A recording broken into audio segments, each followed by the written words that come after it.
গত বছর সাবেক প্রধানমন্ত্রী শেখ হাসিনার পতনের পর বাংলাদেশের রাজনৈতিক পরিস্থিতিতে নাটকীয় পরিবর্তন এসেছে। এর মধ্যে সবচেয়ে চমকপ্রদ হলো এককালের শত্রু পাকিস্তানের সঙ্গে বাংলাদেশের ক্রমবর্ধমান ঘনিষ্ঠতা। গত কয়েক মাসে দুই দেশের মধ্যে সম্পর্কের নতুন অধ্যায় শুরু হয়েছে। অন্যদিকে এই বিষয়ে সজাগ দৃষ্টি রাখছে ভারত।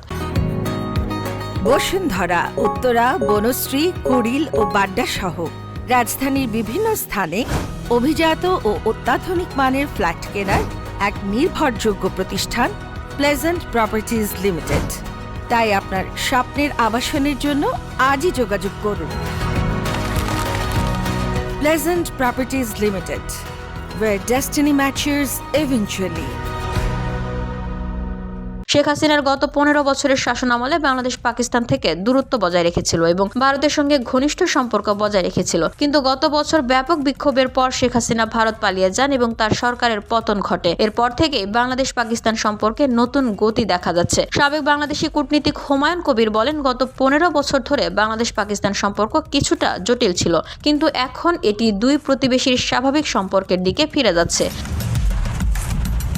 এই উন্নয়ন ভারতের জন্য বিশেষভাবে গুরুত্বপূর্ণ, কারণ পাকিস্তানের সঙ্গে ভারতের দীর্ঘদিনের শত্রুতা রয়েছে। শেখ হাসিনার পতনের পর বাংলাদেশ ভারত সম্পর্কেও শীতলতা দেখা দিয়েছে।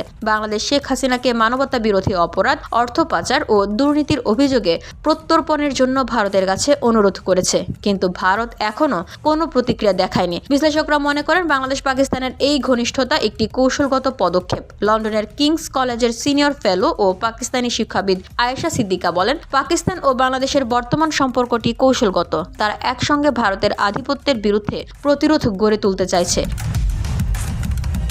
বাণিজ্যিক সম্পর্ক ছাড়াও সামরিক ক্ষেত্রে দুই দেশের মধ্যে যোগাযোগ বেড়েছে। জানুয়ারিতে বাংলাদেশের একটি উচ্চ পর্যায়ের সামরিক প্রতিনিধি দল পাকিস্তান সফর করে এবং পাকিস্তানের সেনাপ্রধান জেনারেল আসিম মুনিরের সঙ্গে বৈঠক করে। 2003 থেকে 2006 সাল পর্যন্ত বাংলাদেশে ভারতের হাই কমিশনার ছিলেন ভিনা সিকরি।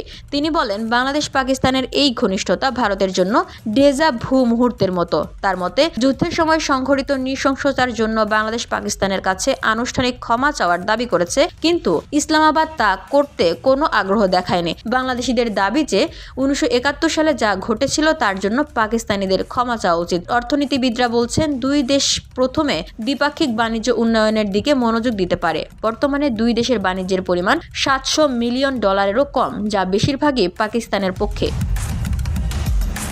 দেলোয়ার বিশ্ববিদ্যালয়ের অর্থনীতির অধ্যাপক সাবরিন বেগ বলেছেন, পাকিস্তানের 25 কোটিরও বেশি জনসংখ্যা বাংলাদেশের জন্য মধ্যম থেকে দীর্ঘমেয়াদী একটি বড় বাজার। পাকিস্তানের পররাষ্ট্রমন্ত্রী ইশাক দারের এপ্রিলের ঢাকা সফরের সময় কিছু বিষয় নিয়ে আলোচনা হতে পারে। এবছরের শেষ নাগাদ বাংলাদেশের সাধারণ নির্বাচন হওয়ার কথা রয়েছে, যা নতুন পররাষ্ট্রনীতি নির্ধারণ করতে পারে। VOD Bangla news desk.